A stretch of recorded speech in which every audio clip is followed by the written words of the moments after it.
हरतालिका तीज व्रत कथा। एक बार भगवान शिव ने पार्वती जी को उनके पूर्ण जन्म का स्मरण कराने के उद्देश्य से इस व्रत के महात्म्य की कथा कही थी। श्री भोले शंकर बोले, हे गौरी, पर्वतराज हिमालय पर स्थित गंगा के तट पर तुमने अपनी बाल्यावस्था में 12 वर्ष तक अधोमुखी होकर घोर तप किया था। इतनी अवधि तुमने अन्न न खाकर पेड़ों के सूखे पत्ते चबाकर व्यतीत किए। माघ की विकराल शीतलता में तुमने निरंतर जल में प्रवेश करके तप किया। वैशाख की जला देने वाली गर्मी में तुमने पंचाग्नि से शरीर को तपाया। श्रावण की मूसलाधार वर्षा में खुले आसमान के नीचे बिना अन्न जल ग्रहण किए समय व्यतीत किया। तुम्हारे पिता तुम्हारी कष्ट साध्य तपस्या को देखकर बड़ी दुखी होते थे। उन्हें बड़ा क्लेश होता था। एक दिन तुम्हारी तपस्या तथा पिता के क्लेश को देखकर नारद जी तुम्हारे घर पधारे। तुम्हारे पिता ने हृदय से अतिथि सत्कार करके उनके आने का कारण पूछा। नारद जी ने कहा, गिरिराज, मैं भगवान विष्णु के भेजने पर यहाँ उपस्थित हुआ हूँ।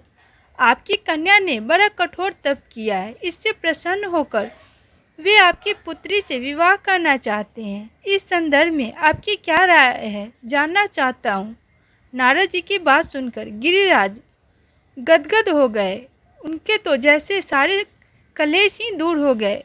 प्रसन्नचित्त होकर वे बोले, श्रीमान, यदि स्वयं विष्णु मेरी कन्या का वरण करना चाहते हैं तो भला मुझे क्या आपत्ति हो सकती है। वे तो साक्षात ब्रह्मा है। हे महर्षि, यह तो हर पिता की इच्छा होती है कि उसकी पुत्री सुख संपदा से युक्त पति के घर की लक्ष्मी बने। पिता की सार्थकता इसी में है कि पति के घर जाकर उसकी पुत्री पिता के घर से अधिक सुखी रहे। तुम्हारे पिता की स्वीकृति पाकर नारद जी विष्णु के पास गए और उनसे तुम्हारे विवाह के निश्चित होने का समाचार सुनाया। मगर इस विवाह संबंध की बात जब तुम्हारे कानों में पड़ी तो तुम्हें दुख का ठिकाना न रहा। तुम्हारी एक सखी ने तुम्हारी इस मानसिक दशा को समझ लिया और उसने तुमसे दुखी रहने का कारण जानना चाहा। तब तुमने बताया, मैंने सच्चे हृदय से भगवान शिव शंकर का वर्णन किया है, किंतु मेरे पिता ने मेरा विवाह विष्णु जी से निश्चित कर दिया है। मैं विचित्र धर्म संकट में हूँ। अब क्या करूँ? प्राण छोड़ देने के अतिरिक्त अब कोई भी उपाय शेष नहीं बचा है। तुम्हारी सखी बड़ी ही समझदार और सूझबूझ वाली थी। उसने कहा, सखी, प्राण त्यागने का इसमें कारण ही क्या है? संकट के मौके पर धैर्य से काम लेना चाहिए। नारी के जीवन की सार्थकता इसी में है कि पति रूप में हृदय से जिसे एक बार स्वीकार कर लिया, जीवन पर्यंत उसी से निर्वाह करे। सच्ची आस्था और निष्ठा के समक्ष तो ईश्वर को भी समर्पण करना पड़ता है। मैं तुम्हें घनघोर जंगल में ले चलती हूँ, जो साधना स्थली भी हो, और जहाँ तुम्हारे पिता तुम्हें खोज भी न पाए, वहाँ तुम साधना में लीन हो जाना।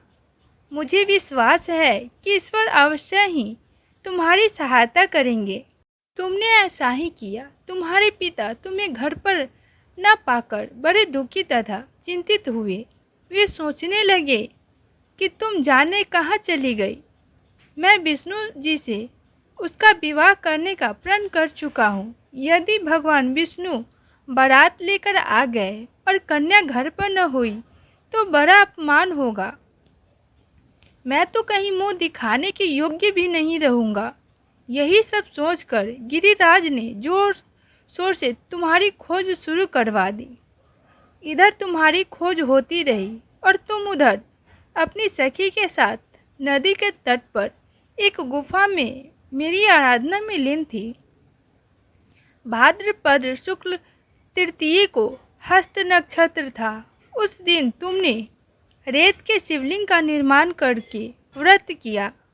रात भर मेरी स्तुति के गीत गाकर जागी। तुम्हारी इस कष्ट साध्य तपस्या के प्रभाव से मेरा आसन डोलने लगा, मेरी समाधि टूट गई। मैं तुरंत तुम्हारे समक्ष आ पहुंचा और तुम्हारी तपस्या से प्रसन्न होकर तुमसे वर मांगने के लिए कहा। तब अपनी तपस्या के फलस्वरूप मुझे अपने समक्ष पाकर तुमने कहा, मैं हृदय से आपको पति के रूप में वर्णन कर चुकी हूँ। यदि आप सचमुच मेरी तपस्या से प्रसन्न होकर आप यहाँ पधारे हैं तो मुझे अपनी अर्धांगिनी के रूप में स्वीकार कर लीजिए। तब मैं तथास्तु कहकर कैलाश पर्वत पर लौट आया। प्रातः होते ही तुमने पूजा की समस्त सामग्री को नदी में प्रवाहित करके अपनी सहेली सहित व्रत का पालन किया।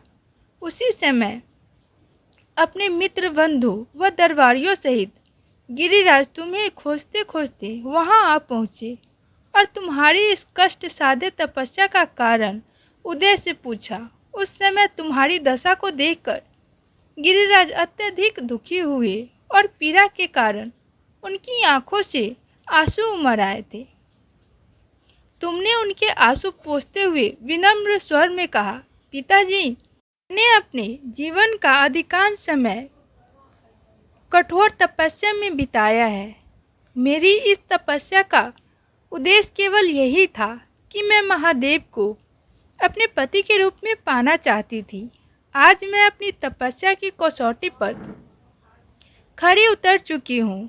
आप क्योंकि विष्णु जी से विवाह कर, इसलिए मैं अपने आराध्य की खोज में घर छोड़कर चली आई।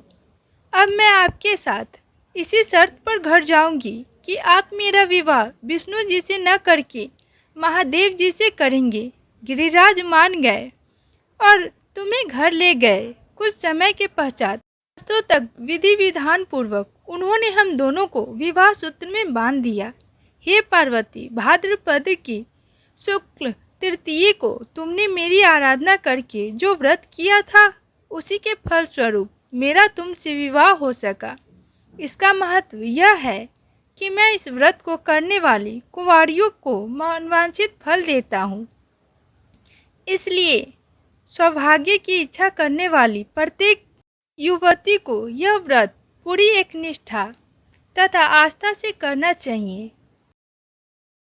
तो फ्रेंड्स, ये कहानी कैसी लगी कमेंट्स में ज़रूर बताइएगा। अच्छी लगी तो प्लीज़ मेरे वीडियो को लाइक करके शेयर कीजिएगा और ऐसे ही धार्मिक कथाएं सुनने के लिए मेरे चैनल को सब्सक्राइब कीजिएगा। के लिए फिर मिलते हैं अगली वीडियो में नई कहानी के साथ। तब तक के लिए बाय, जय हिंद, जय Bharat, take care, thanks for watching.